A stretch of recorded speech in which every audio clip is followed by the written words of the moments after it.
por exemplo, o que é este ambiente da Rede Globo? O que essas pessoas pensam? Hã? Como é que alguém faz para subir na vida dentro da Rede Globo? Para quantas pessoas tem que dar? Pouco importante se você é homem ou mulher. Existe algum romance que trata disso? Existe algum filme que trata disso? Fala, como? Não tem nenhum. E, no entanto, isto é um fator que decide a nossa realidade e o nosso imaginário está totalmente deslocado disso. O que é a vida, vamos dizer, nas redações de jornais? O que é a vida dentro da militância política? Né? Qual é a troca de favores? Quem come quem? Quanto dinheiro o sujeito leva? Você não tem uma obra de ficção que retrate isto, meu Deus do céu. Então, é claro que, vamos dizer, a mentalidade das pessoas é formada, vamos dizer, pelo imaginário social. E o imaginário social é produzido pelos artistas, meu Deus do céu. Como a arte foi toda instrumentalizada para servir a PT, PCdoB, essa coisa toda, então agora só pode ser propaganda, não pode ser mais expressão artística. Não, você não pode mais ter o contato direto com a realidade e expressar, como dizia o Saul Bellow, as impressões autênticas. Resultado, você cria uma multidão de deformidades mentais, né, que não acaba mais. E essas deformidades mentais, elas podem ser úteis,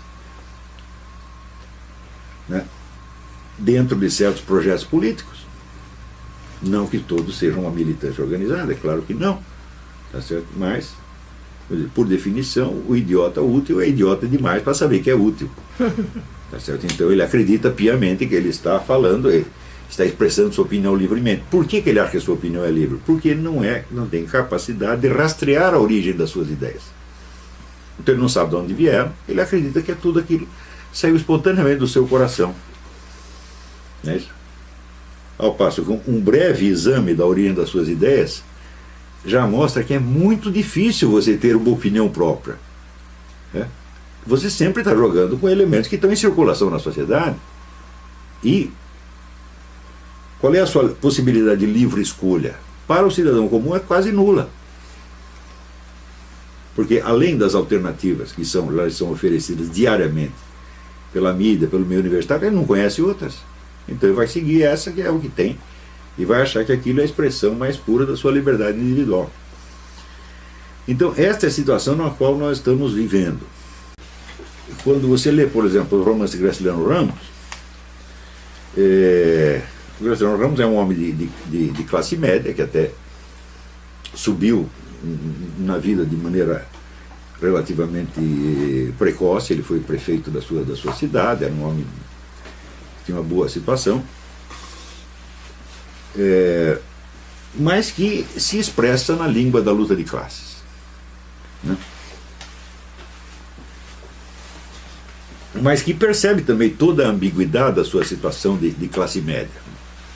E quando você pega, por exemplo, o grande romance dele, que para mim é São Bernardo. São Bernardo é o conflito entre um senhor de terras, que é um sujeito, um homem violento, vulgar, egoísta, e a esposa dele, que é uma professorinha, portanto não é uma proletária, ela é uma pessoa da classe média relativamente baixa, mas uma pessoa de cultura, tá certo? Então, o proprietário de terras ali aparece não como inimigo dos seus empregados, mas como inimigo da intelectual, que era a mulher dele, tá certo?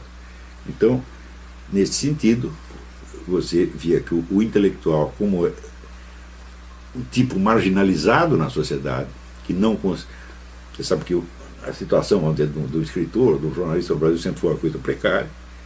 Então, naturalmente, ele se sentia aliado dos mais pobres, tá certo? E, como tal, ele expressava o seu drama na linguagem da luta de classes e da luta dos oprimidos. Até certo ponto, até aquela época, isso era muito autêntico, era muito verdadeiro, tá certo? Nas décadas seguintes, isso se falsifica de maneira mais completa, porque toda esta gente se torna a elite mandante, né? E continuam chorando como se fossem os coitadinhos. Então, isso significa que a literatura de esquerda no Brasil acabou, porque esta nova visão falseada, na qual, além de você dissolver o perfil das classes, ainda entra outros elementos, como gaysismo, feminismo, abortismo, etc., que só pertencem à luta proletária de maneira metafórica e quase inconcebível, né? Quer dizer, até parece que é o proletariado, são as mulheres proletárias que estão querendo abortar e não as estudantes de classe média, né? E as mulheres ricas, né? Então, quer dizer, tudo isso se confunde para fazer do imaginário esquerdista um conjunto simbólico eminentemente deslocado da situação real da sociedade.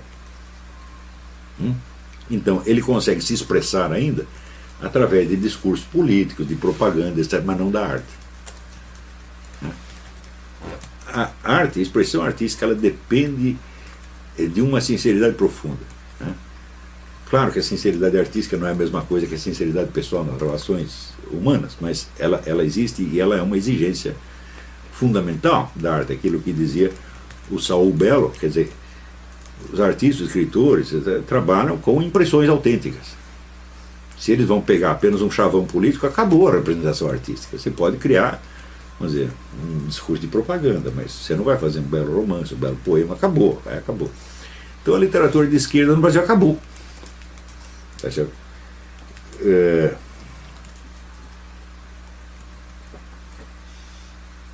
Eu acho que a sua última expressão, mais ou menos legítima, foi o romance do Ledo Ivo, que chama A Morte do Brasil, que é dos anos 80, mas o Ledo Ivo, quando escreveu isso, já era muito velho, então ele é um homem da década de 60 ainda, né? Depois disso, acabou. Aparecem outras... por exemplo, o pessoal menciona muito um conto do Rubem Fonseca, que se chama O Cobrador, né? Que é o sujeito que se considera um cobrador da dívida social. Mas o Rubem Fonseca é um tremendo reacionário, né? E a visão que ele tem da sociedade certamente não coincide com a da esquerda, né? E como essa é, vamos dizer, a imagem literária do Brasil, então,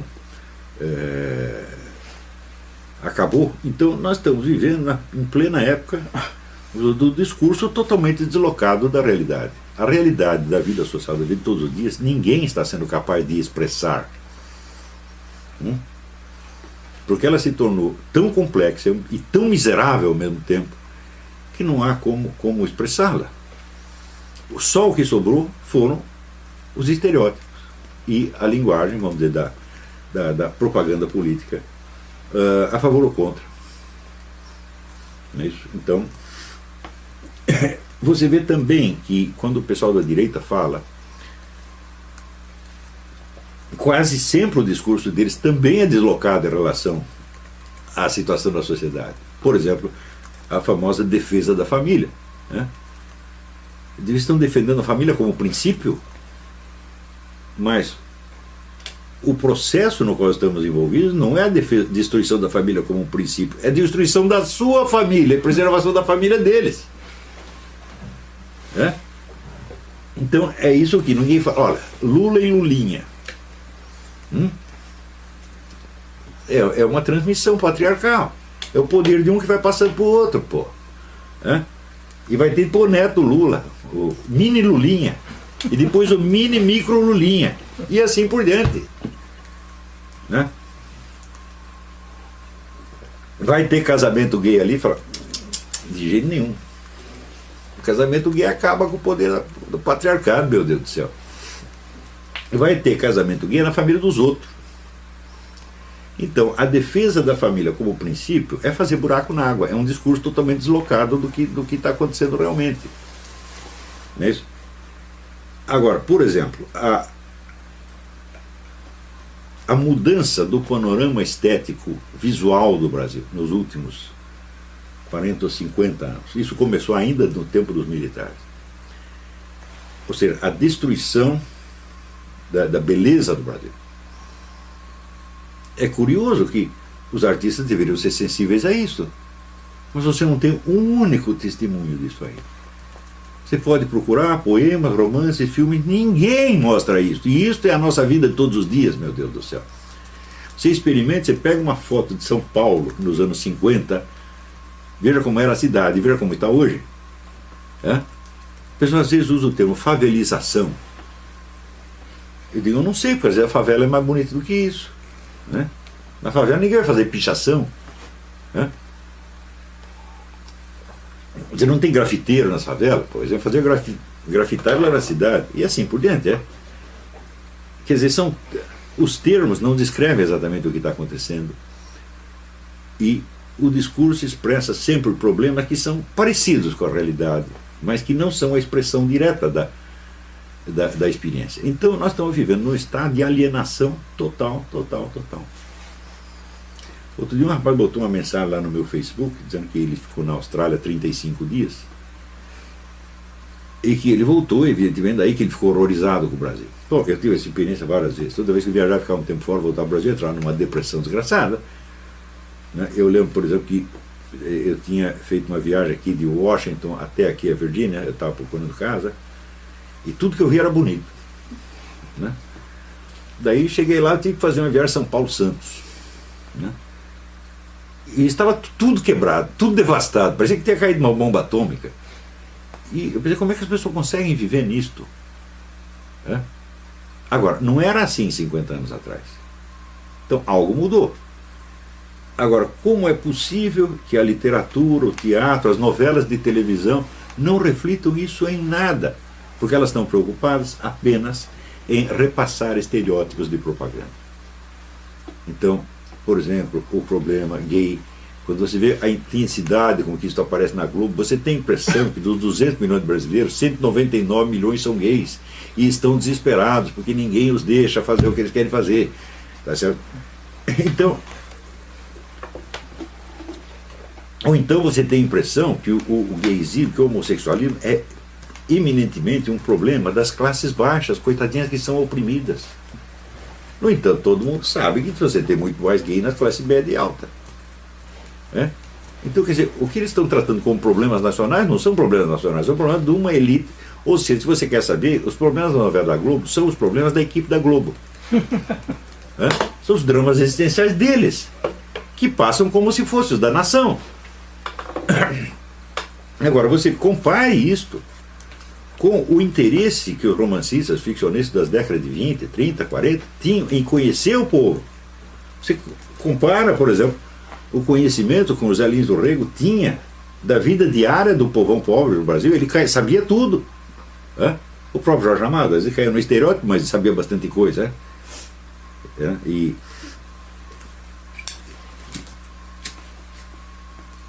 muito do que tem na obra dele é descrição autêntica, é a expressão autêntica da vida nacional. O Graciliano Ramos e outros tantos. E hoje, se você por um momento você toca numa situação real, você causa escândalo. Porque o imaginário das classes falantes, e sobretudo da classe artística, não está preparado para isso. Ele está preparado para expressar o seu drama, os seus interesses, os seus desejos. Vocês lembram aquela cena do filme Tropa de Elite, em que eles estão na sala de aula e aquele estudante que é um soldado também, ele diz: o que vocês estão falando de narcotráfico? São vocês que alimentam o narcotráfico, vocês consomem a droga, vocês têm o dinheiro, vocês vão lá comprar droga. Se não fosse vocês, não existia isso. Isto é ou não é uma realidade? Isto é uma realidade. No entanto, todo mundo ficou bravo com a cena. Então isso quer dizer que você expressar a realidade da vida no Brasil se tornou proibido. Então é por isso que acabou a arte, meu Deus do céu. Ela só acerta quando se engana, como foi o caso do filme Tropa de Elite. O cara cometeu um erro e tem uma cena real. Também o cara que fez o Cidade de Deus, o que é? O garoto está num meio urbano totalmente corrompido, violento, sob o domínio do banditismo e tal. E aonde que ele vai encontrar abrigo? Ele volta para o interior, onde só tem aquelas velhinhas rezando. Eu assisti e falei, mas esse é o filme mais reacionário que eu já assisti na minha vida. Ele está dizendo, o Brasil moderno é só corrupção e só o que resta de bom são as velhinhas que estão rezando lá no interior. O que é verdade. Cidade de Deus não, perdão, Central do Brasil. Errei. Cidade de Deus eu não assisti. É Central do Brasil. E O que aconteceu? Ninguém comentou que o sentido do filme era esse. Ele disse, esse filme é uma apologia do velho Brasil. Cristão, conservador, né? Até rotineiro, tá certo? Onde as pessoas têm segurança, onde ninguém quer matar você, né? E eu não vi um comentário nesse sentido. Quer dizer, o indivíduo real, ele expressou uma realidade, isso existe mesmo. Nós sabemos que as coisas são assim, se é que este Brasil do interior ainda existe. Ele existia quando o cara fez o filme 20 anos atrás, né? Hoje eu não sei como é que está. Talvez a Rede Globo já tenha destruído tudo, tá certo?